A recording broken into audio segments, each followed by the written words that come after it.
ಪ್ರಾಣಾದೇರೀಶಿತಾರಂ ಪರಮಸುಖನಿಧಿಂ ಸರ್ವದೋಷವ್ಯಪೇತಂ ಸರ್ವಾಂತಸ್ಥಂ ಸುಪೂರ್ಣಂ ಪ್ರಕೃತಿಪತಿಭಜಂ ಸರ್ವಬಾಹ್ಯಂ ಸುನಿತ್ಯಂ ಸರ್ವಜ್ಞಂ ಸರ್ವಶಕ್ತಿಂ ಸುರಮುನಿಮನುಜಾದ್ಯೈಃ ಸದಾ ಸೇವ್ಯಮಾನಂ ವಿಷ್ಣುಂ ವಂದೇ ಸದಾಹಂ ಸಕಲಜಗದನಾದ್ಯಂತ ಮಾನಂದದಂ ತಂ.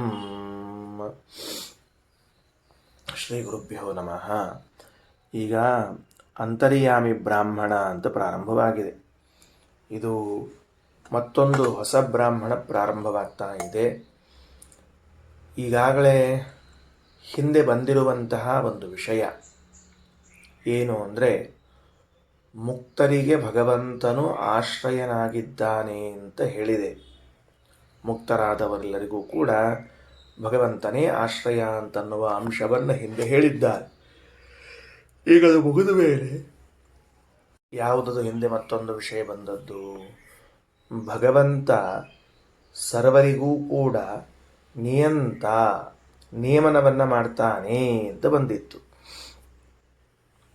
ಏಷತೆ ಆತ್ಮ ಸರ್ವಾಂತರ.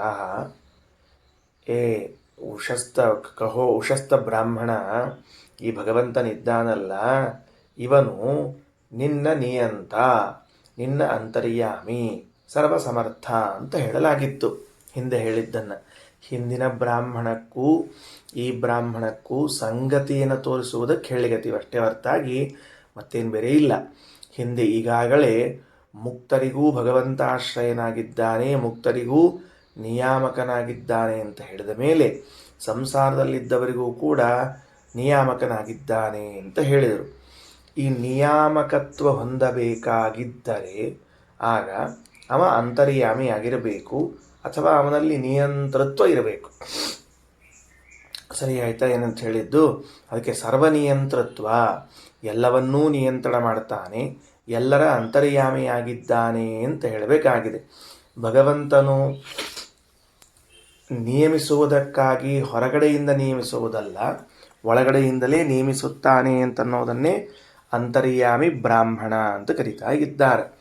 ನಮ್ಮೆಲ್ಲರನ್ನ ದೇವರು ನಿಯಂತ್ರಣ ಮಾಡಬೇಕು. ಹೇಗೆ ನಿಯಂತ್ರಣ ಮಾಡಬೇಕು? ಎಲ್ಲೋ ಅಲ್ಲಿ ದೂರದಲ್ಲಿ ಕೂತುಕೊಂಡು ಒಂದು ಸಿಳ್ಳೆ ಹಾಕಿ ನೀವೆಲ್ಲ ನನ್ನ ಕಡೆಗೆ ನೋಡ್ರಿ ಅಂತ ಹೇಳಿ ನಿಯಂತ್ರಣ ಮಾಡುವುದಲ್ಲ. ಮತ್ತು ಹೇಗೆ ನಿಯಂತ್ರಣ ಮಾಡ್ತಾನೆ? ಪ್ರತಿಯೊಬ್ಬರಲ್ಲೂ ಇದ್ದು ಅವರ ನಿಯಂತ್ರಣವನ್ನು ಮಾಡುತ್ತಾನೆ. ಇಷ್ಟು ವ್ಯವಸ್ಥೆ. ಅದಕ್ಕೆ ಆ ವಿಷಯವನ್ನು ಹೇಳಲಿಕ್ಕೆ ಮುಂದಿನ ಬ್ರಾಹ್ಮಣ ಹೊರಟದ. ಅಥ ಐನಂ ಉದ್ದಾಲಕ ಆರುಣಿ ಪಪ್ರಚ್ಛ ಅಂತ ತಿಳಿದುಕೊಂಡು, ಈಗ ಕೇಳಿದವರು ಯಾರು? ಉದ್ದಾಲಕ ಆರುಣಿ. ಗೊತ್ತಾಯ್ತಾ ಯಾರಂತ ಹೇಳಿದ್ದು? ಸ್ವಲ್ಪ ಯಾರು ಅಂದರೆ ಇವರೇ ನಚಿಕೇತನ ತಂದೆಯಾದವರು ಈ ಪ್ರಶ್ನೆಯನ್ನು ಕೇಳ್ತಾ ಇದ್ದಾರೀಗ. ಮುಂದಿನ ಪ್ರಶ್ನೆಯನ್ನೆಲ್ಲ ಕೇಳ್ತಾ ಹೋಗ್ತಾರೆ. ಮಹಾಭಾರತದಲ್ಲಿ ಕೇಳುವಾಗ ಕೇಳಿದ್ವಿ ನಾವು ಏನಂತ, ಇವರಿಗೆ ಉದ್ದಾಲಕ ಅಂತ ಯಾಕೆ ಹೆಸರು ಬಂತು ಅಂತ ತಿಳ್ಕೊಂಡು. ಇವರಿಗೆ ಉದ್ದಾಲಕ, ಗೌತಮ, ಆರುಣಿ ಅನೇಕ ಹೆಸರುಗಳು ಇರುವಂತಹದ್ದು. ಅವರು ಯಾಜ್ಞವಲ್ಕ್ಯರಿಗೆ ಪ್ರಶ್ನೆ ಮಾಡ್ತಾ ಇದ್ದಾರೆ. ಸ್ವಲ್ಪ ಇವರು ಅವರಿಗೊಂಚೂರು ಜೋರ್ಲೆ ಟಕ್ಕರ ಕೊಡುವಂತಹ ಋಷಿಗಳು ಅಂತ ಕಾಣಿಸ್ತದೆ ಅವತ್ತಿನ ಕಾಲದಲ್ಲಿ. ಯಾಜ್ಞವಲ್ಕ್ಯರು ಇದ್ದಾಗ ಮತ್ತು ಈ ಉದ್ದಾಲಕರು ಇದ್ದದರಿಂದ ಇಬ್ಬರಿಗೂ ಘನಘೋರವಾದ ವಾಕ್ಯಾರ್ಥ ನಡೀತದೆ. ಕೊನೆಗೊಂದು ಮಾತು ಅಂತಾರೆ, ನೀವು ಬರೇ ಎಲ್ಲ ನಂಗೊತ್ತು ಅಂತಂದ್ರೆ ಏನರ್ಥ ಅದಕ್ಕೆ ಅಂತ ಕೇಳಿಬಿಡ್ತಾರೆ. ಸುಮ್ಮನೆ 1000 ಆಕಳ ಹೊಡ್ಕೊಂಡು ಹೋಗ್ಲಿಕ್ಕೆ ಏನಂತ ತಿಳ್ಕೊಂಡಿರಿ ನೀವು ಅಂತೂ ಅಂತಾರೆ. ಅದು ಸ್ವಲ್ಪ ಜೋರು ಮಾಡೇ ಪ್ರಶ್ನೆಯನ್ನು ಕೇಳ್ತಾ ಇದ್ದಾರೆ ಯಾಜ್ಞವಲ್ಕ್ಯರಿಗೆ. ಅದಕ್ಕೆ ಇದು ಭಗವಂತನ ಸರ್ವನಿಯಂತೃತ್ವ, ಸರ್ವಾಂತರ್ಯಾಮಿತ್ವವನ್ನು ಹೇಳಲಿಕ್ಕೆ ಹೊರಟಿರುವಂತಹ ಬ್ರಾಹ್ಮಣ. ಅಥ ಅಂತ ಅನ್ನೋದು ಪ್ರಾರಂಭವಾಗಿದೆ ಮೊದಲನೇ ಪದ. ಅದರ ಅರ್ಥ ಏನು ಅಂದರೆ, ಬೇರೆ ಪ್ರಕರಣ ಪ್ರಾರಂಭವಾಯಿತು, ಹಿಂದಿನ ಘಟ್ಟ ಮುಗಿದದ, ಮತ್ತೊಂದು ಹೊಸ ಘಟ್ಟ ಪ್ರಾರಂಭ ಆಗ್ಲಿಕ್ಕದ ಅಂತ ಅರ್ಥದಕ್ಕೆ. ಅಥ ಹ ಏನಂ ಉದ್ದಾಲಕ ಆರುಣಿ ಪಪ್ರಚ್ಛ ಯಾಜ್ಞವಲ್ಕ್ಯ ಇತಿ ಹೋವಾಚ. ಇವರನ್ನು ಕೇಳಿದವರು ಯಾರು?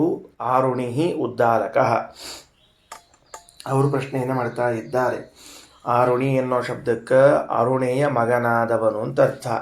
ಅವರ ತಾಯಿ ಹೆಸರು ಅರುಣ ಅಂತ ತಿಳ್ಕೊಂಡು ಅವರ ಮಗನಾದ್ದರಿಂದ ಆರುಣಿ ಅಂತ ಕರೆದಿದ್ದಾರೆ. ಇನ್ನು ಉದ್ದಾಲಕ ಅಂತ ಅನ್ನೋದು ಅವರ ಹೆಸರು, ಗುರುಗಳಿಟ್ಟ ಹೆಸರು ಅವರು, ಸರಿನಾ.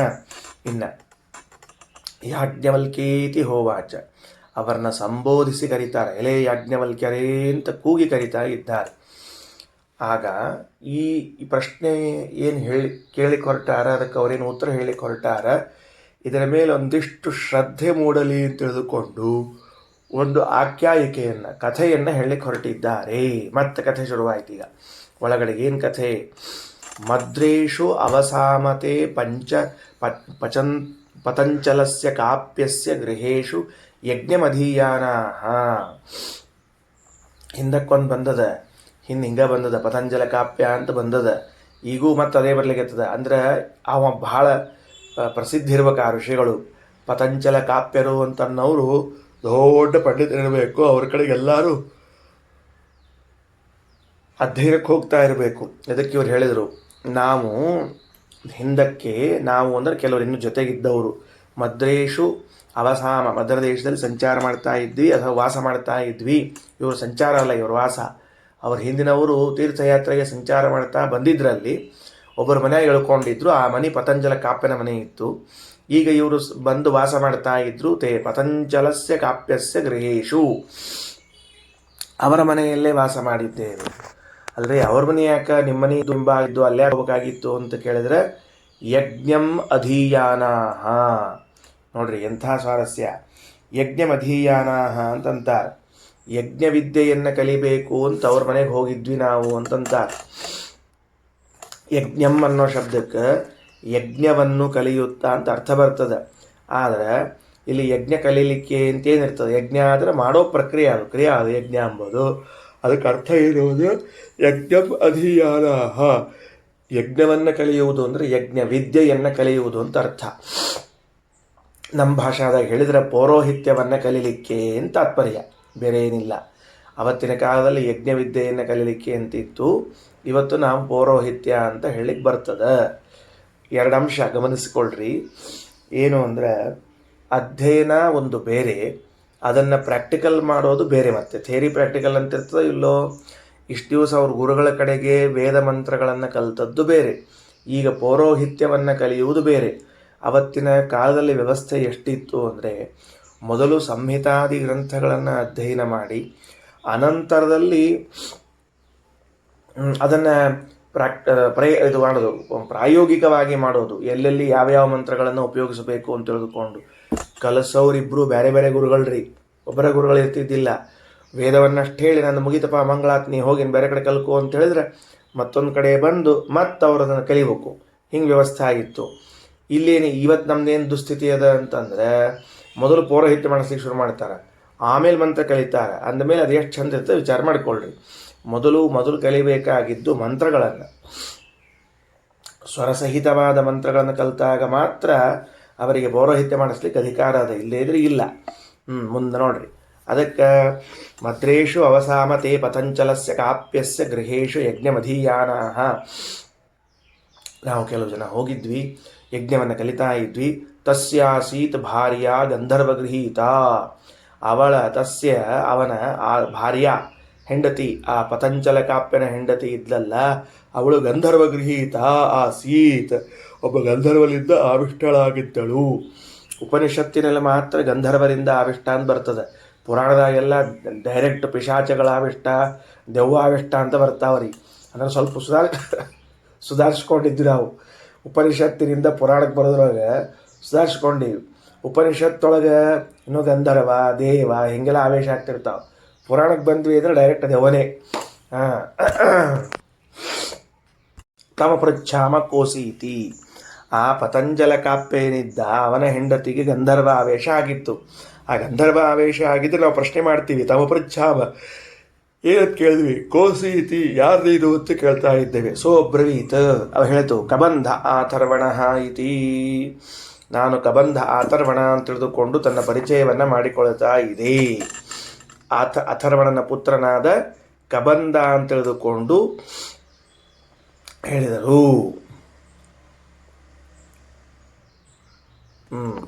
ಸರಿ, ಕಥೆಯಂತೂ ಶುರುವಾಗ್ಯದ. ಈಗ ಒಳಗೆ ಎಲ್ಲಿ ಬಂದೀವಿ ಅಂತಂದ್ರೆ, ಅವರೆಲ್ಲರೂ ಕೂಡ ಮದ್ರದೇಶದಲ್ಲಿ ವಾಸ ಮಾಡ್ತಾ ಇದ್ರು. ಯಾರ್ಯಾರು ಆರುಣಿ ಉದ್ದಾಲಕ ಅಂತನ್ನುವಂತಹ ವ್ಯಕ್ತಿ ಜೊತೆಗಾರರಿಬ್ಬರೂ ಕೂಡ ಮದ್ರದೇಶದಲ್ಲಿ ಯಜ್ಞವಿದ್ಯೆಯನ್ನು ಕಲಿಬೇಕು ಅಂತ ಬಂದಿದ್ದಾರೆ.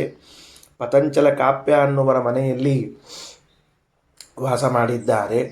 ಅವರ ಮನೆಯಲ್ಲಿ ವಾಸ ಮಾಡಿರುವಾಗ ಅವಳೊಳಗೆ ಆ ಹೆಂಡತಿಯ ಒಳಗೆ ಪತಂಜಲ ಕಾಪ್ಯರ ಹೆಂಡತಿಯಲ್ಲಿ ಗಂಧರ್ವರ ಆವೇಶ ಆಗಿದೆ. ಯಾರು ಆ ಗಂಧರ್ವನನ್ನು ಕೇಳಿದ್ರಂತೆ. ಈ ಆವೇಶ ಆದಾಗ ಗೊತ್ತಾಗ್ತಿರ್ತಾವ್ರಿ, ಅಸಹಜ ಪ್ರವೃತ್ತಿಗಳು ಅಂತಿರ್ತಾವಲ್ಲ, ಅದರಿಂದ ಗೊತ್ತಾಗ್ತದೆ. ದೇವು ಪೌ ಹೊಕ್ಕಾಗ ಸಹಜ ಇರುವುದಿಲ್ಲ ರೀ ಮನುಷ್ಯ. ಅವ ಹೆಂಗಿರ್ತಾನಂದ್ರೆ ಅಸಹಜವಾಗಿ ಆಡ್ಲಿಕ್ಕೆ ಶುರು ಮಾಡ್ತಾನೆ. ಇವತ್ತು ಸೈನ್ಸ್ ಬೇಕಾದ ಹೇಳ್ಬೋದು, ಅವ್ರು ಮೆಂಟಲಿ ಡಿಸ್ಟರ್ಬ್ ಆಗಿರ್ತಾರೆ, ಮಾನಸಿಕ ರೋಗಿಗಳಿರ್ತಾರೆ, ಅದಕ್ಕೆ ಹಂಗೆ ಮಾಡ್ತಾರಂತ. ಅವೆಲ್ಲ ನಾವು ಒಪ್ಲಿಕ್ಕೆ ಸಾಧ್ಯ ಇಲ್ಲ. ಯಾಕಂದ್ರೆ ಮಾನಸಿಕವಾಗಿ ವ್ಯತ್ಯಾಸ ಆದ್ರೆ ಬಂಡೆಗಲ್ಲಿ ಎತ್ತೋದು, ಅನ್ನ ಉಣ್ಣೋದು, ಜಿಗಿಯೋದು ಇವನ್ನೆಲ್ಲ ಹೆಂಗೆ ಮಾಡ್ಲಿಕ್ಕೆ ಸಾಧ್ಯ ಆಗ್ತದೆ? ಹುಚ್ಚಂತಾರೆ ಯಾರಮ್ಮ. ಅಷ್ಟದೇಹ ಅಷ್ಟಶಕ್ತಿ, ಮಾನಸಿಕವಾಗಿ ಹಂಗೆ ಬಂದು ಹಂಗೆ ಎತ್ತಲಿಕ್ಕೆ ಆಗ್ತದೆ, ಅದು ಆಗೋದಲ್ಲ, ಅದೆಲ್ಲ ಕೆಲಸ ಇಲ್ಲ. ಭೂತಾವೇಶ ಆಗೇ ಆಗ್ತಾವ. ಅದಕ್ಕೆ ಗಂಧರ್ವನಿಂದ ಆವಿಷ್ಟ ಆದಾಗ ಅವರಲ್ಲಿರುವ ಪ್ರವೃತ್ತಿಗಳಲ್ಲಿ ವ್ಯತ್ಯಾಸ ಕಂಡು ಕೇಳಿದ್ರಂತ. ತಾವು ಪೃಚ್ಛಾಮ ಕೋಸಿ ಇತಿ, ಯಾರೋ ನೀನು ಅಂತ. ಸೌಬ್ರವೀತ್ ಕಬಂಧ ಅಥರ್ವಣ ಇತಿ, ನಾನು ಅಥರ್ವಣನ ಮಗನಾಗಿರುವಂತಹ ಕಬಂಧ ಅಂತ ಹೇಳಿದ್ರಂತ. ಹೇಳಿದ ಮೇಲೆ ಆ ಭೂತವೇ ಅರ್ಥಾತ್ ಆ ಗಂಧರ್ವವೇ ಇವರಿಗೆ ಪ್ರಶ್ನೆ ಕೇಳ್ತಾ ಇದೆ. ನೋಡ್ರಿ, ಉಲ್ಟಾ ಇವರವರಿಗೆ ಪ್ರಶ್ನೆ ಕೇಳಲಿಲ್ಲ, ಅದೇ ಇವರಿಗೆ ಪ್ರಶ್ನೆ ಕೇಳ್ತಾ ಇದೆ. ಹಿಂದಿನ ಕಥೆಯಲ್ಲಿ ಅವರು ಅವನಿಗೆ ಪ್ರಶ್ನೆ ಕೇಳಿದ್ರು, ನೀನು ಗಂಧರ್ವ ಇದ್ದೀಯಲ್ಲಪ್ಪ, ಹಾಗಾದರೆ ನಮ್ಮ ಪ್ರಶ್ನೆಗಳಿಗೆ ಉತ್ತರ ಕೊಡು ಅಂತ. ಇದಕ್ಕೆ ಈ ಕಥೆಯಲ್ಲಿ ವಿಪರೀತವಾದ ಕಥೆ ಅಂದರೆ ಆ ಗಂಧರ್ವನೇ ಇವರಿಗೆ ಪ್ರಶ್ನೆ ಮಾಡ್ತಾನೆ. ಸೋ ಅಬ್ರವೀತ್ ಪತಂಜಲಂ ಕಾಪ್ಯಂ ಯಾಜ್ಞಿಕಾಂಶ್ಚ, ಆ ಮನೆ ಯಜಮಾನನಿಗೂ ಹಾಗೂ ಯಾಜ್ಞಿಕಾಂಶ್ಚ ಅಂದರೆ ಯಜ್ಞವಿದ್ಯೆಯನ್ನು ಅಧ್ಯಯನ ಮಾಡಲಿಕ್ಕೆ ಬಂದಿರುವಂಥವರಿಗೂ ಕೂಡ ಪ್ರಶ್ನೆ ಮಾಡ್ತಾರೆ. ವೇತ್ತನುತ್ವಂ ಕಾಪ್ಯ ತತ್ಸೂತ್ರಂ ಏನಾಯಂಚ ಲೋಕಶ್ಚ ಪರಶ್ಚ ಲೋಕಃ ಸರ್ವಾಣಿ ಚ ಭೂತಾನಿ ಸಂದೃಬ್ಧಾನಿ ಭವಂತಿ ಇತಿ. ಏನ್ರಿ ಪತಂಜಲ ಕಾಪ್ಯರೇ, ಯಾಜ್ಞಿಕವನ್ನು ಕಲೀಲಿಕ್ಕೆ ಬಂದ ವಿದ್ವಾಂಸರೇ, ಅದನ್ನು ತಿಳಿದಿದ್ದೀರೇನು? ನಾನೊಂದು ಪ್ರಶ್ನೆ ಕೇಳ್ತೀನಿ, ಇದು ನಿಮಗೆ ಗೊತ್ತಿದೆಯಾ? ಏನದು? ತತ್ಸೂತ್ರಂ, ಒಂದು ಹಗ್ಗ ಇದೆ. ಏನು ಹಗ್ಗ? ಸೂತ್ರ, ಒಂದು ದಾರ ಅಲ್ಲ, ಹಗ್ಗ, ಚಂದಾದ ಒಂದು ಹಗ್ಗ ಇದೆ. ಏನ ಅಯಂಚ ಲೋಕಃ ಪರಶ್ಚ ಲೋಕಃ, ಯಾವ ಹಗ್ಗದಲ್ಲಿ ಈ ಲೋಕ ಪರಲೋಕಗಳು ಹಾಗೂ ಎಲ್ಲ ಭೂತಗಳು ಕಟ್ಟಲ್ಪಟ್ಟಿವೆಯಲ್ಲ, ಅಂತಹ ಒಂದು ಹಗ್ಗ ನಿಮಗೆ ಗೊತ್ತಿದೆಯಾ? ಏನು ಹೇಳಬೇಕಾಗ್ಯದ? ಈ ಇಡಿಯಾದ ಲೋಕ ಪರಲೋಕಗಳು ಹಾಗೂ ಭೂತಗಳು ಎಲ್ಲವೂ ಕೂಡ ಒಂದೇ ಸೂತ್ರದಲ್ಲಿ ಪೋಣಿಸಲ್ಪಟ್ಟಿದೆಯಲ್ಲ, ಆ ಸೂತ್ರ ಯಾವುದು ಅಂತ ನಿಮಗೆ ಗೊತ್ತಿದೆಯಾ? ನೋಡ್ರಿ, ಇಲ್ಲಿ ಅನೇಕ ಪದಾರ್ಥಗಳಿವೆ ಲೋಕದಲ್ಲಿ, ನಾವೆಲ್ಲ ಇದ್ದೇವೆ. ಇವೆಲ್ಲವೂ ಕೂಡ ಸೂತ್ರದಲ್ಲಿ ಪೋಣಿಸಿದಂತೆ, ದಾರದಲ್ಲಿ ಪೋಣಿಸಿದಂತೆ ವ್ಯವಸ್ಥಿತವಾದ ಕೆಲಸಗಳನ್ನು ಮಾಡ್ತಾ ಹೊರಟಿವೆ ಹೊರತಾಗಿ ದಾರ ಕತ್ತರಿಸಿದ ಮಣಿಗಳಂತೆ ಎಲ್ಲೆಲ್ಲೋ ಬಿದ್ದು ಹೋಗಿಲ್ಲ. ಇವೆಲ್ಲ ಎಲ್ಲ ವ್ಯವಸ್ಥಿತವಾಗಿ ಹೋಗ್ತಾ ಇವೆ. ಈ ಲೋಕ ಅಷ್ಟೇ ಅಲ್ಲ, ಈ ಲೋಕದಲ್ಲಿ ವಾಸ ಮಾಡೋ ಪ್ರಜೆಗಳೆಲ್ಲ ಪರಲೋಕವೂ ಕೂಡ ಅದೇ ಸೂತ್ರದಲ್ಲಿ, ಅದೇ ಹಗ್ಗದಲ್ಲಿ ಕಟ್ಟಲ್ಪಟ್ಟದ. ಯಾವುದದು ಹಗ್ಗ ಗೊತ್ತಿದೆಯಾ ನಿಮಗೆ ಅಂತ ಕೇಳ್ತಾರೆ. ಪಾಪ ಪ್ರಾಮಾಣಿಕವಾಗಿದ್ದರು ಅವತ್ತಿನ ಕಾಲಕ್ಕೆ. ಗೊತ್ತಿಲ್ಲರಿ ನಮಗೆ ಅಂತಂದರು. ನಮ್ಮಂಥವರಾಗಿದ್ರೆ ಆ ಹಗ್ಗ ಬಿಡು, ಇನ್ನೊಂದೆರಡು ಹಗ್ಗ ಗೊತ್ತವ ನಿನಗೆ ಅಂತ ಕೇಳ್ತಿದ್ವಿ ನಾವೆಲ್ಲ. ಆ ಹಗ್ಗ ತೊಗೊಂಡು ಏನು ಮಾಡ್ತೀವಿ, ಇಲ್ಲೊಂದೆರಡು ಹಗ್ಗ ಕೇಳಿಲ್ಲಿ ಇರ್ತ, ಉಲ್ಟಾ ಅವನಿಗೆ ಪ್ರಶ್ನೆ ಕೇಳಿ ಅವನೇ ಕನ್ಫ್ಯೂಸ್ ಆಗಿ ಹೋಗ್ಬೇಕಂತ ಶಣ ಇರ್ತೀವಿ ನಾವೆಲ್ಲ. ಸೊ ಅಬ್ರವೀತ್ ಪತಂಜಲಂ ಕಾಪ್ಯಂ ಯಜ್ಞಿಕಾಂಶ್ಚ ವೇತ್ತನತ್ವಂ ಕಾಪ್ಯ. ವೇತ್ತ ತಿಳಿದಿದ್ದೀಯೇನು ಅಂತ ಅರ್ಥ. ವೇತ್ತ ಶಬ್ದಕ್ಕೆ ಅರ್ಥ ಏನು? ತಿಳಿದಿದ್ದೀಯೇನು. ನೂ ಅಂತದಲ್ಲ, ಅದು ನೂ, ಕನ್ನಡದ್ದು ನೂ, ಸಂಸ್ಕೃತದ್ದು ನೂ. ತಿಳಿದಿಯೇನು, ವೇತ್ತನು, ಹಂಗೆ ಕರೆಯೋದು. ಅಲ್ಲಿಂದ ಇಲ್ಲಿ ತೊಗೊಂಡಿವು ಕಾಣಿಸ್ತಾನೆ ಅವ. ತ್ವಂ ನೀನು, ಕಾಪ್ಯ, ಕಾಪ್ಯ ಎಂಬುದು ಸಂಬುದ್ಧ್ಯಂತವಾದ ಪದ ಅದು. ಹೇ ಕಾಪ್ಯ, ಎಲೆ ಇದು ಅಲ್ಲ, ಕರೆಕ್ಟ್ ಅದ. ತತ್ ಸೂತ್ರಂ, ಆ ಸೂತ್ರವನ್ನು ತಿಳಿದಿದ್ದೀಯಾ? ಏನ, ಯಾವ ಸೂತ್ರದಿಂದ? ಅಯಂಚ ಲೋಕಃ ಪರಶ್ಚ ಲೋಕಃ, ಈ ಲೋಕ ಪರಲೋಕಗಳು, ಸರ್ವಾಣಿ ಚ ಭೂತಾನಿ, ಎಲ್ಲ ಭೂತಗಳು, ಸಂದೃಬ್ಧಾನಿ ಭವಂತಿ, ಕಟ್ಟಲ್ಪಟ್ಟಿವೆಯೋ. ಬರ್ಕೊಂಡಿಟ್ಕೊಳ್ರಿ, ಸಂದೃಬ್ಧಾನಿ ಭವಂತಿ, ಒಂದೇ ಕಡೆಗೆ ಸೇರಿಸಲ್ಪಟ್ಟಿವೆಯೋ ಅಂತ ಅರ್ಥ ಅದಕ್ಕೆ.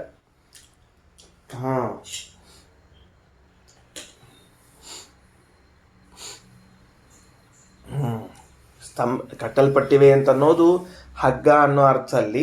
ರಾಯರು ಸ್ತಂಭಿತಾನಿ ಭವಂತಿ, ಅಲ್ಲಲ್ಲಿ ನಿಲ್ಲಿಸಲ್ಪಟ್ಟಾವ, ಅಲ್ಲಲ್ಲಿ ಹಿಡಿಯಲ್ಪಟ್ಟಾವ ಅಂತ ಹೇಳ್ಯಾರ. ಅಷ್ಟೇ ಅರ್ಥ, ಬೇರೆ ಏನಿಲ್ಲ. ಇನ್ನು ಸೋ ಅಬ್ರವೀತ್ ಪತಂಜಲ ಕಾಪ್ಯ, ಪತಂಜಲ ಕಾಪ್ಯ ಸಹ ಅಬ್ರವೀತ್, ಪತಂಜಲ ಕಾಪ್ಯರಾದವರು ಅವರು ಹೇಳ್ತಾರೆ, ನ ಅಹಂ ತದ್ ಭಗವನ್ ವೇದ ಇತಿ, ನಾನು ಆ ಸೂತ್ರದ ಬಗ್ಗೆ ತಿಳಿದಿಲ್ಲ, ನನಗೆ ಅದರ ಬಗ್ಗೆ ಏನೂ ಪರಿಚಯ ಇಲ್ಲ ಅಂತ ಹೇಳಿದರು. ಗೊತ್ತಿಲ್ಲ ಅಂತಂದಾಗ ಗೊತ್ತಿಲ್ಲ ಅಂತ ಹೇಳೋದೊಂದು ಸಾಹಸ, ದೊಡ್ಡ ಧೈರ್ಯ. ಅದೇನ್ರಿ ಆಚಾರ ಗೊತ್ತಿಲ್ಲ ಅಂತ ಹೇಳಿಕೆ ಧೈರ್ಯ ಬೇಕು ಅಂದ್ರೆ ನಮಗೆ ಅಭಿಮಾನ ಅಡ್ಡ ಬರ್ತದ್ರಿ. ಗೊತ್ತಿಲ್ಲ ಅಂತ ಹೇಳಿಬಿಟ್ರೆ ನಾವೆಲ್ಲಿ ದಡ್ಡರು ಅಂತ ಆಗಿಬಿಡುತ್ತೇವೆ ಅಂತ ಹೇಳಿ, ಈ ಆಗಿಬಿಡುತ್ತೇವೆ ಅನ್ನೋ ಭ್ರಾಂತಿ ಯಾವಾಗಿನಿಂದ ಬಂದದ್ದು ನಮಗೆ? ಆಲ್ರೆಡಿ ಇರುವಾಗ ಮತ್ತೆ ಭ್ರಾಂತಿ ಆಗಿಬಿಟ್ಟರೆ ಅಂತ. ಬಿಟ್ಟರೆ ಇಲ್ಲ, ಹಿಡಿದರೆ ಇಲ್ಲ, ಕೂಡಿದರೆ ಇಲ್ಲ. ಯಾಕೆ ಅಭಿಮಾನ ಅಡ್ಡ ಬರ್ತದೆ ನೋಡ್ರಿ. ಎಲ್ಲಿವರೆಗೆ ಗೊತ್ತಿದೆ ಅಂತ ಹೇಳ್ಕೊಂಡು ಅಡ್ಡಾಡ್ತಿರ್ತೀವಿ ಅಲ್ಲಿವರೆಗೆ ತಿಳಿದುಕೊಳ್ಳಿಕ್ಕೆ ಅವಕಾಶ ಇರೋದಿಲ್ಲ. ಎಲ್ಲಿ ಗೊತ್ತಿಲ್ಲ ಅಂತೀವಿ ಅಲ್ಲಿ ಹೊಸ ವಿಷಯಗಳು ಒಳಗಡೆಗೆ ಪ್ರವೇಶ ಪಡ್ತಾವೆ. ಗೊತ್ತಿಲ್ಲ. ಸೋಬ್ರವೀತ್ ಪತಂಜಲಂ ಕಾಪ್ಯಂ ಅಗ್ನಿಕಾಂಶ್ಚ ವೇತ್ತನುತ್ವಂ ಕಾಪ್ಯತಂ ಅಂತರ್ಯಾಮಿಣಂ ಯಹ ಇಮಂಚ ಲೋಕಂಚ ಪರಂಚ ಲೋಕಂಚ ಸರ್ವಾಣಿ ಭೂತಾನಿ ಚ ಯಹ ಅಂತರೋ ಯಮಯತೀತಿ.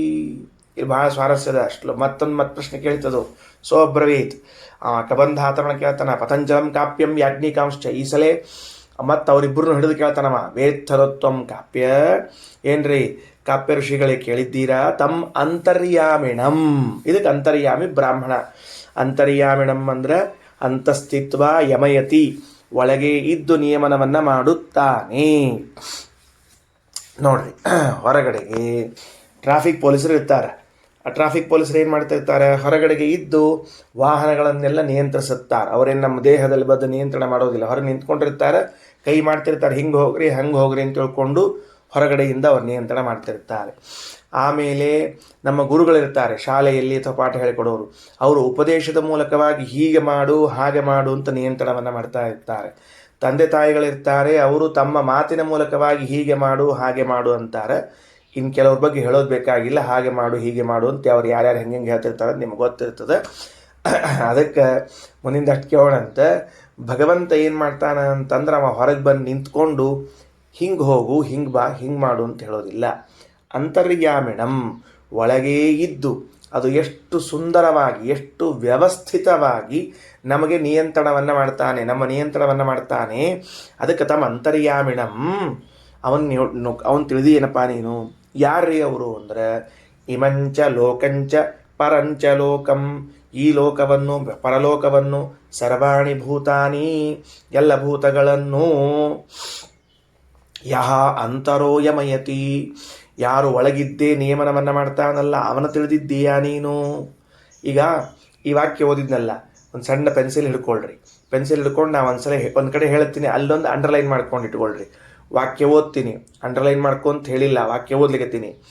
ಸೋ ಅಬ್ರವೀತ್ ಪತಂಜಲಂ ಕಾಪ್ಯಂ ಯಾಜ್ಞಿಕಾಂಶ್ಚ ವೇತ್ತನು ತ್ವಂ ಕಾಪ್ಯ ತಮ್ ಅಂತರ್ಯಾಮಿಣಂ ಯಹ, ಇಲ್ಲಿ ಅಂಡರ್ಲೈನ್ ಮಾಡ್ಕೋಬೇಕು. ಯಹ ಇಮಂಚ ಲೋಕಂಚ ಪರಂಚ ಲೋಕಂಚ ಸರ್ವಾಣಿ ಭೂತಾನಿ ಯಹ, ಇಲ್ಲೊಂದು ಅಂಡರ್ಲೈನ್ ಮಾಡ್ಕೋಬೇಕು. ಅಂತರೋ ಯಮಯತಿ ಇತಿ. ಒಂದು ವಾಕ್ಯದಲ್ಲಿ ಯಹ ಯಹ ಅಂತಂದು 2 ಬಾರಿ ಪ್ರಯೋಗ ಆಗಿದೆ. ತಿಳಿತೋದಲ್ಲಿ ಈಗ ಯಾಕೆ ಅದನ್ನು ಅಂಡರ್ಲೈನ್ ಮಾಡಿಸಿದೆ ಅಂತ ತಿಳ್ಕೊಂಡು ಹೇಳಿ. ಯಾಕೆ ಅಂದರೆ ಸಾಮಾನ್ಯವಾಗಿ ಹೀಗೆ ಸಂಸ್ಕೃತದಲ್ಲಾಗಲಿ ಕನ್ನಡದಲ್ಲಾಗಲಿ ವಾಕ್ಯ ಇರುವುದಿಲ್ಲ. ಹೆಂಗಿರ್ತದೆ ವಾಕ್ಯ? ಒಂದು ಸರ್ತಿ ಕರ್ತೃ ಪ್ರಯೋಗ ಸಾಕಪ್ಪ. ನೋಡು, ಯಾರು ಈ ಲೋಕವನ್ನು ಪರಲೋಕವನ್ನು ಎಲ್ಲ ಭೂತಗಳನ್ನು ಅಂತರ್ಯಾಮಿಯಾಗಿ ನೇಮಿಸುತ್ತಾನೋ ಅವನನ್ನು ತಿಳಿದಿದ್ದೀಯಾ? ಮುಗಿದೇ ಹೋಯಿತು, ವಾಕ್ಯನೇ ಮುಗಿದು ಹೋಯಿತು. ಹೆಂಗೆ ಹೇಳಬೇಕು? ಯಾರು ಈ ಲೋಕವನ್ನು ಪರಲೋಕವನ್ನು ಅಂತರ್ಯಾಮಿಯಾಗಿ ನೇಮಿಸುತ್ತಾನೋ ಅವನು ಅನ್ಬೇಕು. ಯಾರು ಈ ಲೋಕವನ್ನು ಪರಲೋಕವನ್ನು ಯಾರು ಅಂತರ್ಯಾಮಿಯಾಗಿ ನೇಮಿಸುತ್ತಾನೋ ಅವನನ್ನು ಬಲ್ಲೇನು ನೀನು ಅಂತ ಕೇಳ್ತಾರನ. ಇಲ್ಲಿ 2 ಯ ಹಾಕಿ ಉಪನಿಷತ್ತು ಏನು ಮಾಡಿತ್ತು ಅಂದರೆ, ನಿಮ್ಮ ಲಕ್ಷ್ಯ ಎಲ್ಲದ ನೋಡೋಣ ತಡಿ ಅಂತ ಟೆಸ್ಟ್ ಮಾಡ್ಲಿಕ್ಕೆ ಶುರು ಮಾಡ್ತೀವಿ. ಆ ಸೂಕ್ಷ್ಮಾಂಶವನ್ನು ಶ್ರೀಮದಾಚಾರ್ಯ ಹೊರಗೆ ತೆಗಿತಾರೆ. ಬಾ ಬಾ ಬಾ ಸಿಕ್ತು ಬಾ, ಹೊಸ ವಿಷಯ ಸಿಕ್ತು ಬಾ ಅಂತಾರೆ ಅವ್ರು. ಹಿಂಗೆ ಬೇಕಾಗಿದ್ದು ನಮಗೆ. ನೋಡ್ರಿ, ಸೋ ಅಬ್ರವೀತ್ ಪತಂಚಲಂ ಕಾಪ್ಯಮ್ಯಾಗ್ನೀಕಾಂಶ್ಚ ವೇತ್ತನೋತ್ವಂ ಕಾಪ್ಯತಮಂತರ್ಯಾಮಿಣಂ ಯಹ ಇಮಂಚ ಲೋಕಂಚ ಪರಂಚ ಲೋಕಂಚ ಸರ್ವಾಂಚ ಭೂತಾನಿ ಯೋ ಅಂತರೋ ಯಮಯತಿ. ಸೋಬ್ರವೀತ್ ಪತಂಚಲ ಕಾಪ್ಯ, ಆ ಪತಂಜಲ ಕಾಪ್ಯ ಅಂತಾನ, ನಾಹಂ ತಂ ಭಗವನ್ ವೇದೇತಿ. ಸ್ವಾಮಿ, ಆ ಅಂತರ್ಯಾಮಿಯು ಯಾರಂತ ನಮಗೆ ಗೊತ್ತಿಲ್ಲ, ಆ ಸೂತ್ರವೂ ಗೊತ್ತಿಲ್ಲ, ಆ ಸೂತ್ರವನ್ನು ಹಿಡಿದುಕೊಂಡು ಗಾಳಿಪಟವನ್ನು ಆಡಿಸುವನೂ ಗೊತ್ತಿಲ್ಲ, ನಮಗೆ ಯಾರೂ ಗೊತ್ತಿಲ್ಲ ಸ್ವಾಮಿ. ಹೌದಾ? ಸೋ ಬ್ರವೀತ್ ಪತಂಜಲಂ ಕಾಪ್ಯಂ ಯಾಜ್ಞಿಕಾಂಶ್ಚ. ಆ ಗಂಧರ್ವ ಪತಂಜಲ ಕಾಪ್ಯನಿಗೆ ಯಾಜ್ಞನಿಗೆ ಕೂಡ ಹೇಳ್ತಾ ಇದ್ದಾನ, ಏನಂತ? ನಾನು ಯಾಕೆ ನಿಮಗೆ ಆ ಪ್ರಶ್ನೆಯನ್ನು ಕೇಳಿದೆ ಗೊತ್ತೇನೋ? ಸೂತ್ರನನ್ನು, ಸೂತ್ರಧಾರನನ್ನು ತಿಳ್ಕೊಂಡಿದ್ದೀರಾ ಅಂತ ಯಾಕೆ ಪ್ರಶ್ನೆ ಕೇಳಿದೆ ಗೊತ್ತಾ? ಎಷ್ಟು ವ್ಯವಸ್ಥಿತವಾಗಿ ಪ್ರಶ್ನೆ ಕೇಳಿತ್ತು ನೋಡ್ರಿ. ಸೂತ್ರ ಹಾಗೂ ಸೂತ್ರಧಾರರ ಬಗ್ಗೆ ಯಾಕೆ ಕೇಳಿದ್ದು ಅಂದರೆ, ಯೋ ವೈ ತತ್ಕಾಪ್ಯ ಸೂತ್ರಂ ವಿದ್ಯಾತ್ ತಂಚ ಅಂತರ್ಯಾಮಿಣಂ. ಸೂತ್ರ ಹಾಗೂ ಸೂತ್ರಧಾರನ ಯಾರು ತಿಳಿತಾರೋ, ಶಬ್ದ ನೋಡ್ಕೊಳ್ರಿ, ಯಹ ಯಾವಾತನು, ಏತತ್ ಸೂತ್ರಂ ಈ ಸೂತ್ರವನ್ನು, ವಿದ್ಯಾತ್ ತಿಳಿದುಕೊಳ್ತಾನೋ, ತಂಚ ಅಂತರ್ಯಾಮಿಣಂ ಆ ಅಂತರ್ಯಾಮಿಯನ್ನು ತಿಳಿದುಕೊಳ್ತಾನೋ, ಸ ಬ್ರಹ್ಮವಿತ್ ಸ ಲೋಕವಿತ್ ಸ ದೇವವಿತ್ ಸ ಸರ್ವ ಸವೇದವಿತ್ ಸ ಭೂತವಿತ್ ಸ ಆತ್ಮವಿತ್ ಸ ಸರ್ವವಿತ್. ಅವನಿಗೇನು ಕರೀತದೆ ಶಾಸ್ತ್ರ? ಈ ಸೂತ್ರ ಹಾಗೂ ಸೂತ್ರಧಾರನ್ನು ತಿಳಿದವನನ್ನು ಬ್ರಹ್ಮವಿತ್, ಲೋಕವಿತ್, ದೇವವಿತ್, ವೇದವಿತ್, ಭೂತವಿತ್, ಆತ್ಮವಿತ್, ಸರ್ವವಿತ್ ಅಂತ ತಿಳಿದುಕೊಂಡು ಕರೆಯಲ್ಪಡ್ತಾನ. ನಿಮ್ಮಲ್ಲಿ ಯಾರಿದ್ದೀರಿ ಇಷ್ಟು ಮಂದಿ ಒಳಗೆ? ಲೋಕವಿತ್ತಾಗಿದ್ದೀರಾ, ಬ್ರಹ್ಮವಿತ್ತಾಗಿದ್ದೀರಾ, ವೇದವಿತ್ತಾಗಿದ್ದೀರಾ, ದೇವವಿತ್ತಾಗಿದ್ದೀರಾ, ಭೂತವಿತ್ತಾಗಿದ್ದೀರಾ, ಆತ್ಮವಿತ್ತಾಗಿದ್ದೀರಾ, ಸರ್ವವಿತ್ತಾಗಿದ್ದೀರಾ ಅಂತ. ಪಾಪ ಎಲ್ಲರೂ ಶಾಂತ ಆಗಿಬಿಟ್ರಿ. ಇಷ್ಟು ಜೋರ್ಲಿ ಇವರೆಲ್ಲ ಪ್ರಶ್ನೆ ಮಾಡಿದರೆ ಏನು ಉತ್ತರ ಹೇಳೋದು ಅಂತ ಸುಮ್ಮನೆ ಆಗಿಬಿಟ್ರು. ತೇಭೋ ಅಬ್ರವೀತ್. ಆಗ ಗಂಧರ್ವನೇ ಅವರಿಗೆ ಅದನ್ನೆಲ್ಲವನ್ನು ತಿಳಿಸಿಕೊಟ್ಟಿತು. ತದಹಂ ವೇದ ಬಂತು ನೋಡ್ರಿ. ಈಗ ಏನಂತ? ಉದ್ದಾಲಕರಂತಾರೆ, ಅದನ್ನೆಲ್ಲವನ್ನು ನಾನು ತಿಳಿದಿದ್ದೇನೆ. ಯಾಕ? ಅವತ್ತಿನ ಯಾಜ್ಞಿಕರಲ್ಲಿ ನಾನೊಬ್ಬನಿದ್ದೆ, ಅದು ಹೇಳೋ ಕಾಲಕ್ಕೆ ನಮ್ಮನ್ನೇ ನೋಡಿ ಹೇಳ್ತಾ ಇತ್ತು, ಅದರಿಂದ ನಾನೆಲ್ಲ ತಿಳಿದಿದ್ದೇನೆ. ತಚ್ಛೇತ್ವಂ ಯಾಜ್ಞವಲ್ಕ್ಯ ಸೂತ್ರಂ ವಿದ್ವಾಂತಂ ಚ ಅಂತರ್ಯಾಮಿಣಂ ಬ್ರಹ್ಮಗವೀಹಿ ಉದಜಸೆ ಮೂರ್ಧಾತೆ ವಿಪತಿಷ್ಯತೀತಿ. ತಚ್ಛೇತ್ ಏನು? ತತ್ ಚೇತ್, ಅದು ಹೆಂಗೆ ಬಿಡಿಸ್ಬೇಕು? ತತ್ ಚೇತದಲ್ಲ, ತತ್ ಚೇತ್. ಆ ಸೂತ್ರವನ್ನು ಹಾಗೂ ಅಂತರ್ಯಾಮಿಯನ್ನು, ತ್ವಂ ನೀನು, ಯಾಜ್ಞವಲ್ಕ್ಯ ಹೇ ಯಾಜ್ಞವಲ್ಕ್ಯರೇ, ತ್ವಂ ನೀನು, ಸೂತ್ರಂ ಅವಿದ್ವಾನ್ ತಂಚ ಅಂತರ್ಯಾಮಿಣಂ ಅವಿದ್ವಾನ್ ಆ ಸೂತ್ರ ಹಾಗೂ ಆ ಸೂತ್ರಧಾರನ್ನು ತಿಳಿಯದೇ ಬ್ರಹ್ಮಗವೀಹಿ ಬ್ರಹ್ಮಜ್ಞಾನಿಗಳಿಗೆ ಸೇರಬೇಕಾದ ಆಕಳಗಳು. ವೀಹಿ ಅಂದರೆ ಬ್ರಹ್ಮಜ್ಞಾನಿಗಳಿಗೆ ಸೇರಬೇಕಾದ ಆಕಳಗಳು. ಬ್ರಹ್ಮಗವೀಹಿ ಬ್ರಾಹ್ಮಣಾನಾಂ ಗಾಹ ಉದಜಸೆ ಆಹರಸಿ.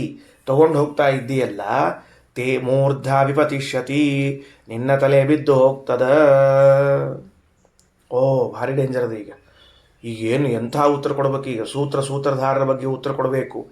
ಯಾರ ಪ್ರಶ್ನೆ ಕೇಳಿ ಯಾರಿಗೋ ಉತ್ತರ ಹೇಳಿದ್ದಿದ್ರೆ ಇವರು ಅವ್ರ ತಲೆ ಮೇಲೆ ತಂದು ಹಾಕ್ಯಾರ. ಈಗ ಅವರು ಹೇಳಿ ನೋಡಂತ ಅಂದರೆ, ವೇದವಾ ಅಹಂ ಗೌತಮ ತತ್ಸೂತ್ರಂ ತಂಚ ಅಂತರ್ಯಾಮಿಣಂ. ತಕ್ಷಣ ಹೇಳ್ತಾರೆ ಯಾಜ್ಞವಲ್ಕ್ಯರು, ನನಗೆ ಗೊತ್ತು ಆ ಸೂತ್ರ ಯಾರು, ಸೂತ್ರ ಯಾರು ಅಂತ ಗೊತ್ತು, ಸೂತ್ರಧಾರ ಯಾರು ಅಂತ ಗೊತ್ತು ಅಂತ ಹೇಳಿದ ಕೂಡಲೇ ಅವರೇನಂತಾರೆ ಗೊತ್ತೇನು ಉದ್ದಾಲಕರು? ಯೋವಾ ಇದಂ ಕಶ್ಚಿತ್ ಬ್ರೂಯಾತ್ ವೇದ ವೇದೇತಿ. ಲೋಕದಲ್ಲಿ ಪ್ರತಿಯೊಬ್ಬರು ಹಿಂಗೆ ಮಾತಾಡ್ತಾರೆ ರೀ ಯಾಜ್ಞವಲ್ಕ್ಯರ. ನಂಗೆ ಗೊತ್ತದ ಅಂತ ಮಾತಾಡ್ತಿರ್ತಾರೆ. ಹಂಗೆ ಲೋಕದಲ್ಲಿ ಮಾತನಾಡುವಂತೆ ನೀವು ಮಾತಾಡ್ಕೊಳ್ಳಿಕ್ಕೆ ಹೋಗ್ಬೇಡ್ರಿ. ನಾವ್ಯಾಕೆ ನಮಗೆ ಗೊತ್ತದ ಅಂತ ಹೇಳ್ತೀವಿ ಹೇಳ್ರಿ ನೋಡಂತ. ಆತ್ಮಶ್ಲಾಘನ, ನಮ್ಮನ್ನು ನಾವು ಹೊಗಳ್ಕೋಬೇಕ್ರಿ. ಯಾರು ಹೊಗಳೋರು ನಮ್ಮನ್ನು? ನಂಗೆ ಗೊತ್ತದ ಅಂದರೆ ನಮ್ಮನ್ನು ನಾವು ಹೊಗಳ್ಕೊಂಡು ಹೆಂಗದು, ನಂಗೆಲ್ಲ ಗೊತ್ತದ ಅಂದರೆ ಅದಕ್ಕೆ ಹೇಳಿದರು. ಯಾರು ಬೇಕಾದ್ರೂ ಹೇಳ್ತಾರಲ್ಲ, ಯೋವಾ ಇದಂ ಕಶ್ಚಿತ್ ಬ್ರೂಯಾತ್ ವೇದ ವೇದೇತಿ ಯಥಾ ವೇತ್ತ ತಥಾ ಬ್ರೂಹಿ. ಇವೆಲ್ಲ ಮಾತಾಡಬೇಡ್ರಿ. ನಿಮಗೆ ವಿಷಯ ಗೊತ್ತಿದ್ದರೆ ಆಗ ಹೇಳ್ರಿ, ಬರೀ ಗೊತ್ತದಂತ ಹೇಳ್ಬೇಡ್ರಿ. ಬಾಯ್ ಬಿಡ್ರಿ, ಏನು ತಿಳ್ಕೊಂಡಿದ್ದೀರಿ ಹೇಳ್ರಿ ಅಂತ ತಿಳಿದುಕೊಂಡು ಹೇಳ್ತಾ ಇದ್ದಾರೆ. ಇಷ್ಟು ವೇದವಾಕ್ಯ. ಇದರ ಮುಂದಿನ ಭಾಷ್ಯ ಶುರುವಾಗ್ತದೆ ನೋಡ್ರಿ. ಪುನಃ ತಸ್ಸೈವ ಸರ್ವನಿಯಂತ್ರತ್ವ ಮುಚ್ಚತೆ. ಹಿಂದೆ ಯಾವ ಭಗವಂತನಿಗೆ ಮುಕ್ತಾಶ್ರಯ ಅಂತ ಹೇಳಲಾಗಿತ್ತೋ ಅವನೇ ಈ ಬ್ರಾಹ್ಮಣದಲ್ಲಿ ಸರ್ವನಿಯಂತ ಅಂತ ಹೇಳಲಾಗ್ತಾ ಇದೆ. ಎಂತಹ ರಾಜನೇ ಇರಲಿ, ಎಂತಹ ಡಿಕ್ಟೇಟರೇ ಇರಲಿ, ಎಂತಹ ಸರ್ವಾಧಿಕಾರಿಯೇ ಇರಲಿ, ಎಲ್ಲರನ್ನೂ ನಿಯಂತ್ರಿಸಲಾರ. ಭಾರಿ ವಿಚಿತ್ರ ಲೋಕದಲ್ಲಿ. ಅವ ಬೇಕಾದಷ್ಟು ಪ್ರಜೆಗಳನ್ನು ಪ್ರೀತಿಯಿಂದ ನೋಡ್ಕೋತಿರಲಿ, ಸಿಟ್ಟಿನಿಂದಿರಲಿ, ಬಡದಿರಲಿ, ಏನು ಮಾಡಿದರೂ ಎಲ್ಲ ಪ್ರಜೆಗಳನ್ನು ಅವನು ನಿಯಂತ್ರಿಸಲಾರ. ಭಗವಂತ ಮಾತ್ರ ಎಲ್ಲ ಪ್ರಜೆಗಳನ್ನು ನಿಯಂತ್ರಿಸಬಲ್ಲ. ಸಂಸಾರದಲ್ಲಿದ್ದವರಷ್ಟೇ ಅಲ್ಲ, ಮುಕ್ತರಾದ ಮೇಲೂ ನಿಯಂತ್ರಿಸಬಲ್ಲ. ಇದೇ ಆ ಮುಕ್ತಾಶ್ರಯನಾದ ಪರಬ್ರಹ್ಮನ ಸರ್ವನಿಯಾಮಕತ್ವವನ್ನು ಮತ್ತೊಮ್ಮೆ ಹೇಳ್ತಾ ಇದ್ದೇವೆ ಅಂತ ತಿಳಿಸಿದರು. ಸರಿನಾ? ಈಗ ಇದರಲ್ಲಿನ ಹೊಸ ಅಂಶವನ್ನು ಶ್ರೀಮದಾಚಾರ್ಯ ಹೆಂಗೆ ತೆಗೆದಾರ ಅಂತ ನೋಡಿಕೊಳ್ಳ್ರಿ. ಯೋ ಅಂತರೋ ಯಮಯತಿ ಇತಿ ದ್ವಿತೀಯ ಯಶಬ್ದ ವಿಷ್ಣು ಶಬ್ದ ಪರ್ಯಾಯ. ಭಾರಿ ಚಂದದ. ಅವಾಗ ಬರ್ಸಿದ್ದೆ, ಏನು ಬರ್ಸಿದ್ದೆ, ಎಲ್ಲಿ ಅಂಡರ್ಲೈನ್ ಮಾಡಿದ್ದೆ ನೋಡ್ಕೊಳ್ರಿ. ಯಹ ಇಮಂಚ ಲೋಕಂಚ ಪರಂಚ ಲೋಕಂಚ ಸರ್ವಾಣಿ ಚ ಭೂತಾನಿ ಯೋ ಅಂತರೋ ಯಮಯತಿ ಅಂತದಲ್ಲ. ಆ ಯಹ ಅಂತ ಅನ್ನುವುದು ಎರಡನೇ ಯಕಾರ ಅಲ್ಲ, ಅದು ವಿಷ್ಣು ಅನ್ನುವ ಅರ್ಥವನ್ನು ಕೊಡುತ್ತದೆ. ಯಹ ಅನ್ನುವ ಶಬ್ದಕ್ಕೆ ಭಗವಂತ ಅಂತ ಅರ್ಥ. ಅಂದರೆ ಆ ಸರ್ವಾಂತರ್ಯಾಮಿಯಾಗಿ ಸರ್ವನಿಯಾಮಕನಾದ ಭಗವಂತನನ್ನು ತಿಳಿದಿದ್ದೀರೇನೋ ಅಂತೆ ಪ್ರಶ್ನೆ. ಯಾರಿದ್ದಾರೋ ಅವನು ತಿಳಿದಿರಿ ಅಂತಲ್ಲ, ಸರ್ವಾಂತರ್ಯಾಮಿಯಾಗಿ ಸರ್ವನಿಯಾಮಕನಾದ ಭಗವಂತನ ತಿಳಿದಿದ್ದೀರಾ ಅಂತ. ಅಲ್ರಿ, ಯ ಅಂತ ಒಂದು ಅಕ್ಷರದ ಇದಕ್ಕೆ ಭಗವಂತ ಅಂತನ್ನುವ ಅರ್ಥ ಹೆಂಗೆ ಬಂತು? ಹೇಳಿದ್ವಲ್ಲ, ಯ ಅನ್ನೋದು ವಿಷ್ಣು ಶಬ್ದದ ಪರ್ಯಾಯ, ಸಮಾನಾರ್ಥಕವಾದ ಪದಗಳು ಅಂತ ಹೇಳಿದ್ದೀವಲ್ಲ. ಅಂತಂದರೆ ಬರೇ ಬಾಯಲ್ಲಿ ಹೇಳಿದರೆ ಹೇಗೆ ಪ್ರಭು? ಸ್ವಲ್ಪ ಪ್ರಮಾಣವನ್ನು ಒದಗಿಸ್ರಿ, ತಗೊಳ್ರಿ. ಶಬ್ದ ನಿರ್ಣಯ ಅಂತನ್ನುವಂಥ ಗ್ರಂಥವನ್ನು ತಗೊಳ್ತಾರೆ.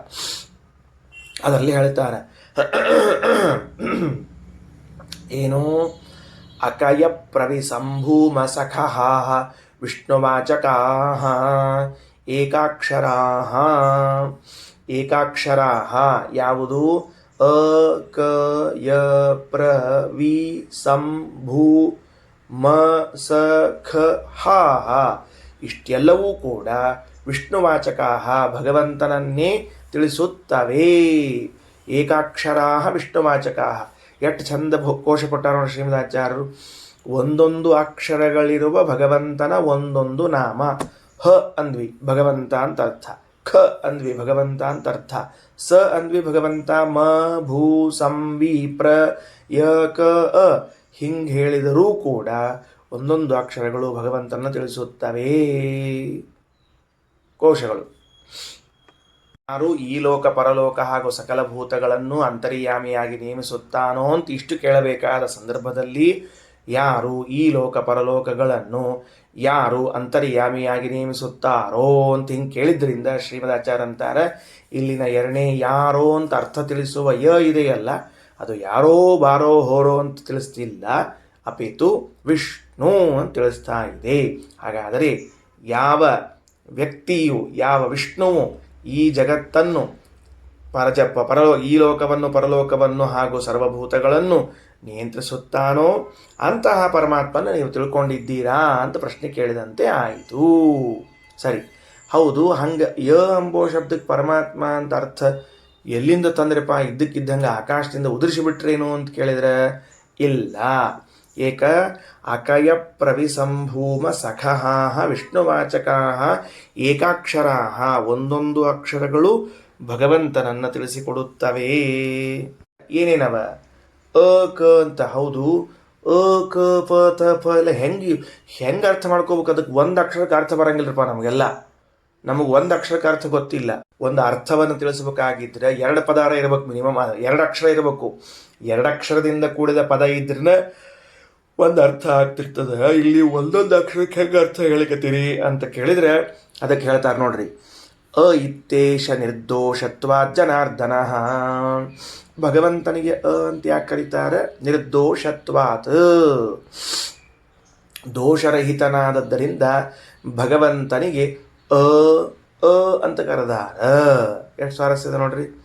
ದೋಷರಹಿತನಾದದ್ದರಿಂದ ಭಗವಂತಗೇನು ಕರೆದಾರ? ಅ ಅ ಅಂತ ಕರೀತಾರ. ಅ ಇತ್ತೇಶ ನಿರ್ದೋಷತ್ವಾತ್ ಜನಾರ್ದನ. ಮುಂದೆ ಆನಂದತ್ವಾತ್ ಕ ಇತ್ಯುಕ್ತ. ಭಗವಂತನಿಗೆ ಕ ಅಂತ ಕರೀತಾರಂತೆ. ಯಾಕೆ? ಆನಂದತ್ವಾತ್, ಆನಂದವುಳ್ಳವನಾದದ್ದರಿಂದ. ಪೂರ್ಣತ್ವಾತ್ ಯ ಇತೀರ್ಯತೆ, ಪೂರ್ಣನಾದದ್ದರಿಂದ ಯ ಎಂದು ಕರೆಯುತ್ತಾರೆ. ಉಳಿದದ್ದನ್ನು ಆಚಾರ್ಯರು ಉದಾಹರಿಸಿಲ್ಲ, ಪ್ರಾಸಂಗಿಕ ಅಲ್ಲ ಎಂಬುದಕ್ಕೆ ಬಿಟ್ಟಿದ್ದಾರೆ. ಅದಕ್ಕೆ ಇಷ್ಟು ಬರ್ಕೊಳ್ರಿ. ಅ ಕ ಯ ಅಂತ 3 ಬರ್ಕೊಂಡು, ಅ ಮುಂದ ನಿರ್ದೋಷ, ಕ ಮುಂದ ಆನಂದ, ಯ ಮುಂದ ಪೂರ್ಣ ಅಂತ ಬರ್ಕೊಳ್ರಿ. ಒಟ್ಟಾರೆ ಎಷ್ಟು ಶಬ್ದಗಳು, ಎಷ್ಟು ಏಕಾಕ್ಷರಗಳನ್ನು ಹೇಳ್ಯಾರ ಶ್ರೀಮದಾಚಾರ್ಯರು ಕೋಶದಲ್ಲಿ ಅಂದ್ರೆ ಅ ಕ ಯ ಪ್ರ ವಿ ಸಂ ಭೂ ಮ ಸ ಖ ಹ 11 ಹೇಳ್ಯಾರ. 11 3 ಬರ್ಸಿದ್ದೀವಿ ನಾವೀಗ. ಅ ಕ ಯ ಎಂಬುದಕ್ಕೆ 3 ಅರ್ಥಗಳನ್ನು ಹೇಳಿದ್ದೀವಿ. ಉಳಿದದ್ದನ್ನು ಇಲ್ಲಿ ಹೇಳಿಲ್ಲ, ಪ್ರಸಂಗಗಳಲ್ಲಿ ಹೇಳ್ಕೋತ ಹೋಗ್ಯಾರ. ಉಳಿದ ಅರ್ಥ ಬೇಡವೇ ಬೇಡ, ಇವೆಲ್ಲ ಹೆಸರುಗಳು 11 ಭಗವಂತನ ತಿಳಿಸುವಂಥ ನಾಮಗಳು ತಿಳ್ಕೊಂಡ್ರೆ ಸಾಕು ನಮಗೆ. ಅಲ್ಲಿ ಅ ಕಾಮ ಹಾಕ್ಕೊಳ್ರಿ. ಕ ಯ ಪ್ರ ವಿ ಸಂ ಭೂ ಮ ಸ ಖ ಹ ಇಷ್ಟು ಕಾಮ ಹಾಕ್ಕೊಂಡ್ಬಿಟ್ರೆ ಅಷ್ಟು ಹೆಸರುಗಳು. ಇತೀರ್ಯತೆ, ಅದರಿಂದ ಪೂರ್ಣನಾದ್ರಿಂದ ಯ ಅಂತ ಕರೆಸಿಕೊಳ್ತಾನೆ. ಮುಗೀತು. ಇತಿ ಸ್ವಪ್ರತಿಜ್ಞಾತ ಪ್ರಕಾರೇಣ, ಅಲ್ಲೇನದ ಅಂತಂದ್ರೆ ಯಮಯತಿ ಇತಿ ಅಂತ ಮುಗಿಸಿದ್ದಾರವರು. ಆ ಇತಿ ಎಂಬ ಶಬ್ದ ವ್ಯರ್ಥ ಏನೋ ಅಂದ್ರೆ ಅಲ್ಲ, ನಾ ಪ್ರತಿಜ್ಞಾ ಮಾಡಿದಂಗೆ ನೀವು ಇದನ್ನು ತಿಳ್ಕೊಂಡಿದ್ದೀರೇನೋ ಅಂತ ಕೇಳಿಕೊಂಡಿರುವಂಥ ಮಾತಾಗಿದೆ. ಇನ್ನು ಮುಂದೆ ನೋಡ್ರಿ, ಬ್ರಹ್ಮವಿತ್, ಲೋಕವಿತ್, ಪೂರ್ಣವಿತ್ ಅಂತನ್ನೋ ಎಲ್ಲ ಮಾತುಗಳವಲ್ಲ, ಅದಕ್ಕೆಲ್ಲ ಏನು ಅರ್ಥ ಮಾಡಬೇಕು ಅಂತ ತಿಳಿದುಕೊಂಡು ಆಚಾರ್ಯರು ಈಗ ಭಾಷ್ಯದಲ್ಲಿ ಹೇಳಲಿಕ್ಕೆ ಹೊರಟಾರ. ಏನಂತ ಭಾಷ್ಯದಲ್ಲಿ ಹೇಳಲಿಕ್ಕೆ ಹೊರಟಾರ ಅಂತ ನೋಡ್ಕೊಳ್ರಿ. ಬ್ರಹ್ಮವಿತ್ ಪೂರ್ಣವಿಜ್ಞಾನಾತ್ ಲೋಕಾನಾಂ ಕರ್ತೃವೇದನಾತ್ ಲೋಕವಿದ್ದೇವವಿಚ್ಚಾಸೋ ದೇವಾನಾಂ ದೇವವೇದನಾತ್ ವೇದಾರ್ಥವೇದನಾಚ್ಚೈವ ವೇದವಿದ್ಭೂತವಿತ್ ತಥಾ ತನ್ನಿಯಂತ್ರ ಪರಿಜ್ಞಾನಾತ್ ಆತ್ಮವಿಚ್ಚಾಪ್ತವೇದನಾತ್ ಸರ್ವವಿತ್ ಸರ್ವಸಾರಜ್ಞೋ ಯೋ ವೇದ ಪುರುಷೋತ್ತಮಂ ದೇಶಾಧಿಷ್ಠಾತ್ರ ವಿಜ್ಞಾನಾತ್ ದೇಶಜ್ಞ ಇತಿ ಚೋಚ್ಯತೆ ಯಥಾ ತದ್ವದ್ಧರೆ ಜ್ಞಾನಾತ್ ಸರ್ವಜ್ಞ ಇತಿ ವೈದಿಕಂ ಇತಿ ಬ್ರಹ್ಮತರ್ಕೇ.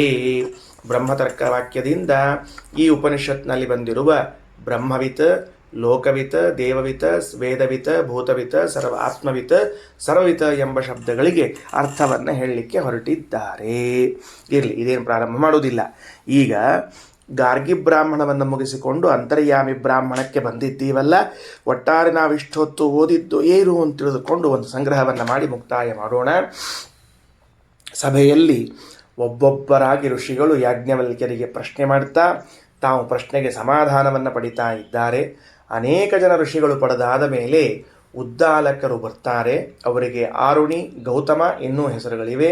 ಅವರು ಸ್ವಲ್ಪ ಬಿರುಸಾಗಿ, ಏನ್ರಿ ಯಾಜ್ಞವಲ್ಕ್ಯರೇ, ಬ್ರಹ್ಮಜ್ಞಾನಿಗಳಿಗೆ ಸೇರಬೇಕಾದ ಆಕಳುಗಳನ್ನು ನೀವು ತಗೊಂಡು ಹೋಗ್ತಿದ್ದೀರಿ.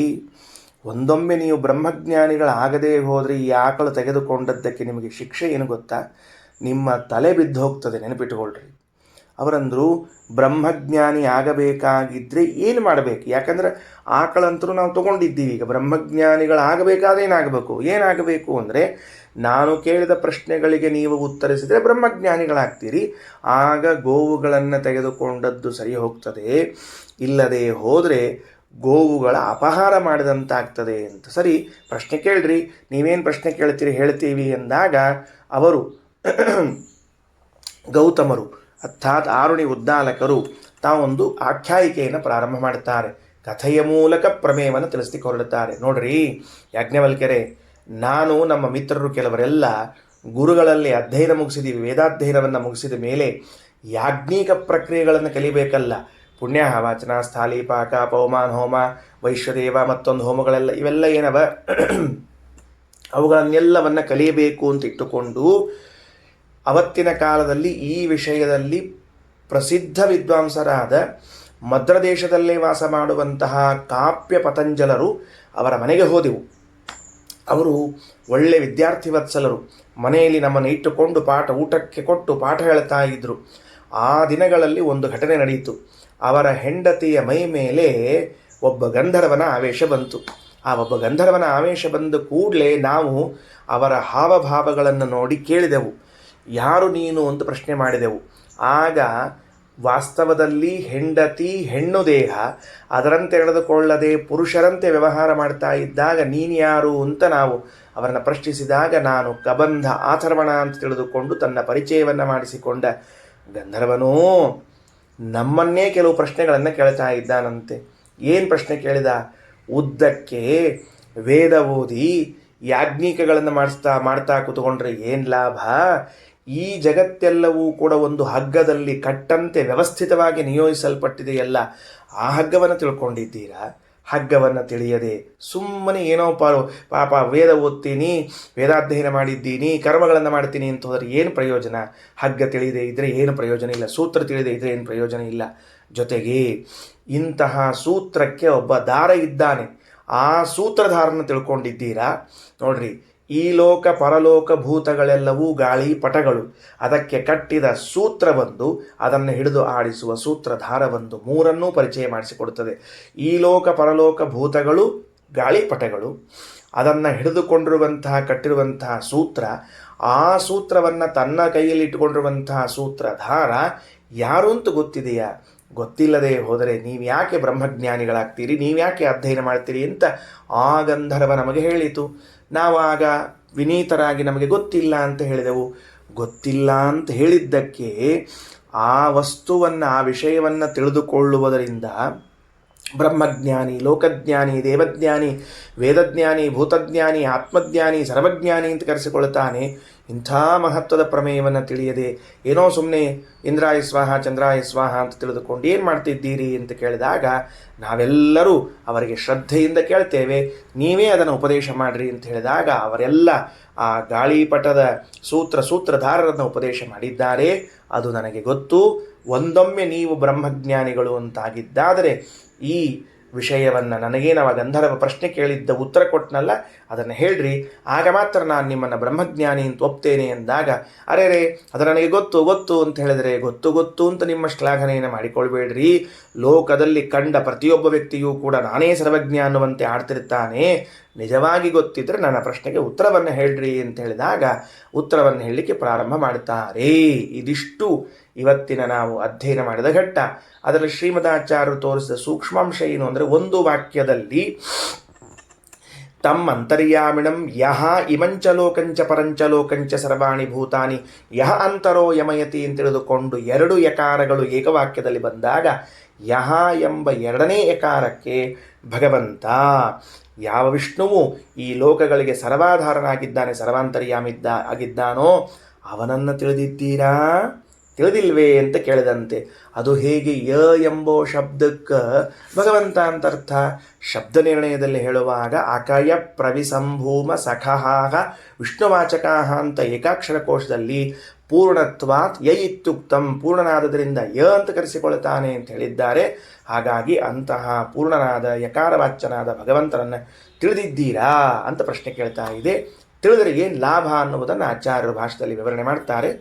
ನಾಳೆ ನೋಡೋಣ ಅಂತ ಹೇಳ್ತಾ ಶ್ರೀಕೃಷ್ಣ ಅರ್ಪಣಮಸ್ತು.